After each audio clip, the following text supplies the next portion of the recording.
esta hora quiero darle la bienvenida también en los estudios en Quito al vicepresidente de la Asamblea, al asambleísta Patricio Donoso. Gracias por acompañarnos. Liz, muchas gracias por la invitación. Un buen año para usted y toda la gente de Teleamazonas.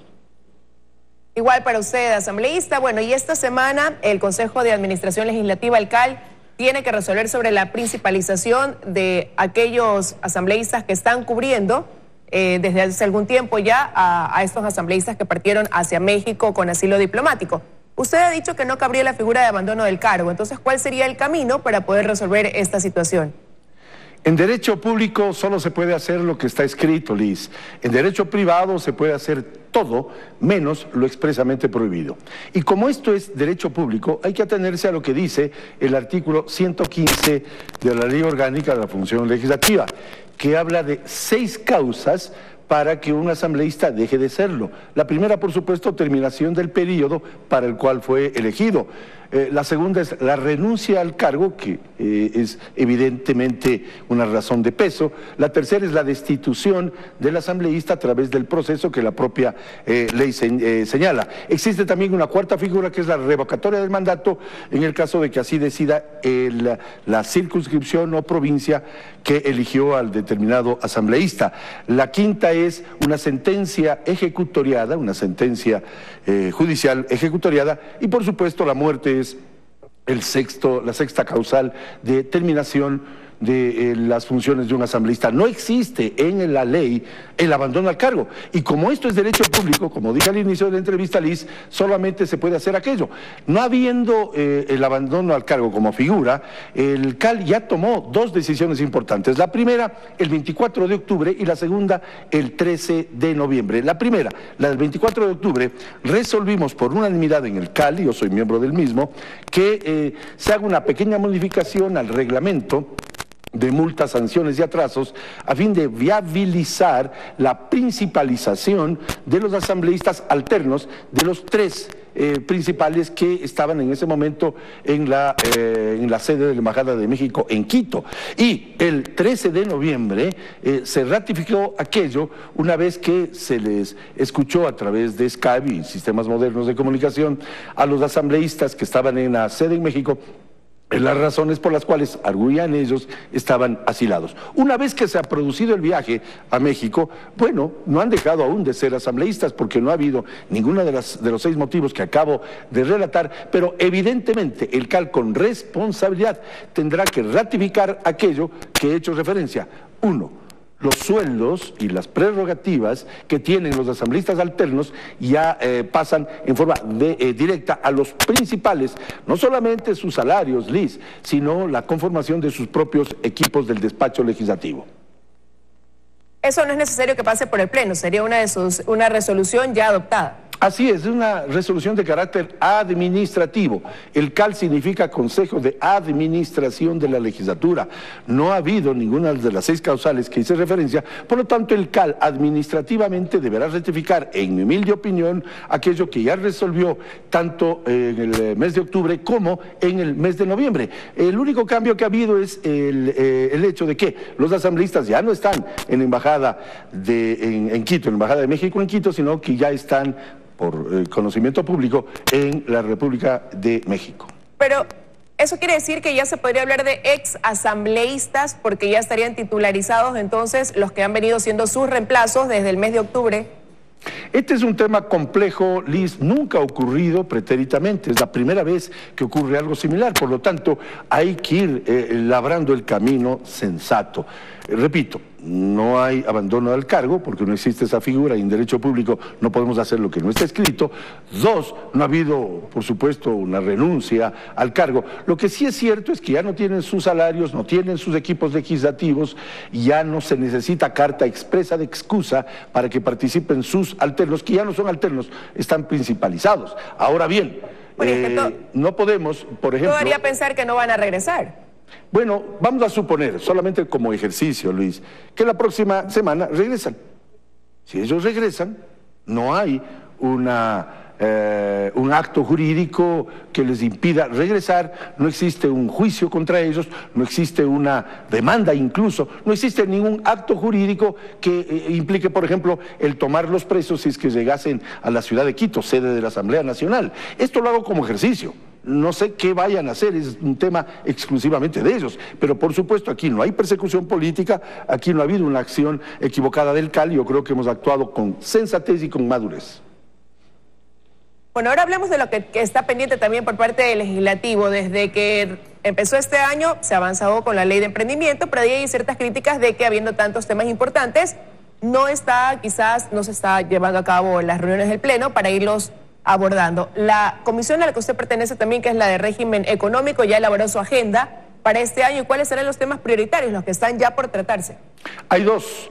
El Código Orgánico Monetario, que es clave hacer una reforma, yo diría algo profunda, pero es necesario para viabilizar lo que se llama la seguridad jurídica para que vengan las inversiones. Nadie va a invertir en un país, o pocos inversionistas lo harían o lo harán, estimada Liz, si no generamos seguridad jurídica a las inversiones. Tenemos que conversar en su momento con Cancillería, que está preparando desde hace rato largo ya una reparación de lo que significó la denuncia de los tratados bilaterales de inversión. El presidente Correa, justo en su último día de mandato, denunció aquellos tratados y, por supuesto, los inversionistas no tienen las certezas y la seguridad para invertir en el Ecuador. Eso, conjugado con el Código Monetario que acabo de hacer referencia, podría dar mejores pautas para que venga la inversión al Ecuador. Mire que Colombia y Perú captan 9.000 millones de dólares el uno y el otro 13.000 millones de dólares, respectivamente. Chile, 22.000 millones de dólares. Y el Ecuador apenas una cifra que no llega ni siquiera a los 700 millones de dólares.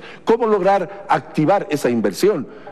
A través de seguridad jurídica, vendiendo un país que es serio, que respeta al inversionista extranjero. Siempre hago esta analogía, Liz, si usted me va a permitir. Aquel inversionista que viene con un buen fajo de dinero, una buena billetera, al Ecuador, ve por la escotilla del avión la poca seguridad jurídica que el Ecuador genera, le golpea la espalda al piloto y le dice: mire señor, siga nomás camino a Colombia, siga nomás camino a Chile, siga nomás camino al Perú. Eso tenemos que cambiar. Una segunda ley que está, o proyecto que está en la Comisión de Régimen Económico, es de mi autoría, de mi iniciativa, inherente a reformar la ley de minería. Hoy que se viene un boom minero, resulta que hay un par de artículos que son perversos. Rápidamente, el primero, dice que las empresas, y hago en resumen, las empresas mineras extranjeras, por solo serlas, no tienen que pasar por procesos licitatorios. Y otro, las empresas estatales, por solo ser estatales, no es necesario que pasen por procesos licitatorios.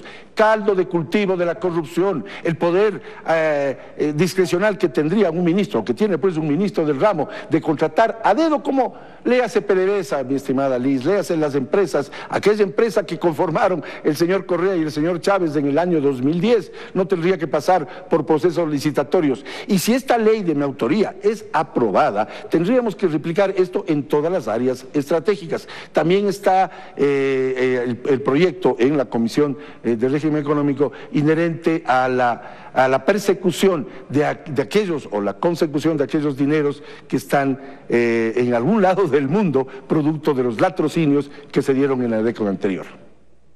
Bueno, eso es lo que se espera, poder recuperar ese dinero robado. Eso en cuanto a lo que tiene que ver específicamente con esa comisión, pero hay temas pendientes que tiene la Asamblea, y entre esos, por ejemplo, las reformas al Código Laboral. Justamente hablaba el vicepresidente la semana pasada y resaltaba lo importante que es ya dar paso a eso, y más aún considerando que el país tiene pues una elevada tasa de desempleo. ¿Cómo ve usted el camino hacia esas reformas y las concordancias que podrían darse dentro de los temas a tratar?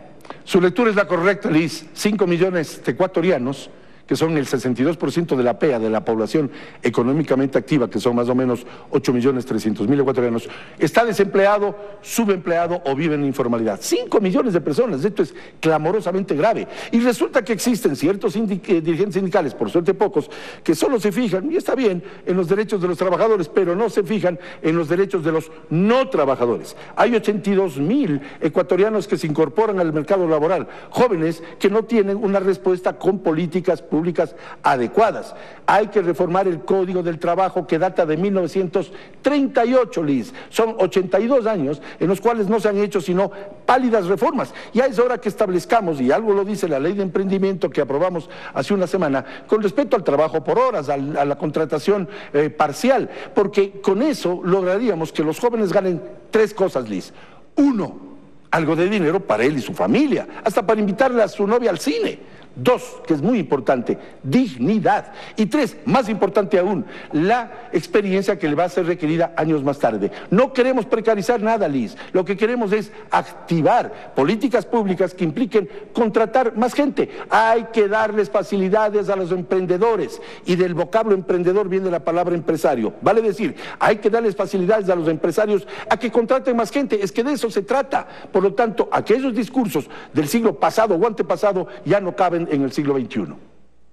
¿Pero para cuándo ustedes proyectan ya poder tratar esas reformas al Código Laboral? Sabemos que el gobierno ha tenido reuniones con ciertos grupos gremiales y ciertos grupos sindicales también, y han llegado a ciertos acuerdos. Estamos a la espera de que el Ejecutivo remita a la Asamblea ese proyecto de reforma al Código del Trabajo, que hay que hacerlo. Es una tarea que debemos cumplirla, tanto el Poder Ejecutivo como el primer poder del Estado, la Asamblea Nacional. Estamos a la espera de que llegue ese proyecto y, por supuesto, tratarlo en forma rápida y expedita, porque no hay derecho que haya 5 millones de ecuatorianos que están sin trabajo digno, sin ingresos permanentes y, por supuesto, viviendo en la informalidad. Hay que formalizar el trabajo, hay que darles oportunidades a aquellos jóvenes. Mire, Liz, si en torno a Teleamazonas, en lugar de que exista una farmacia, existiesen 2 farmacias, o en lugar de 2 ferreterías, existiesen 4 ferreterías, habría el doble de ofertas de fuentes de trabajo y empleo.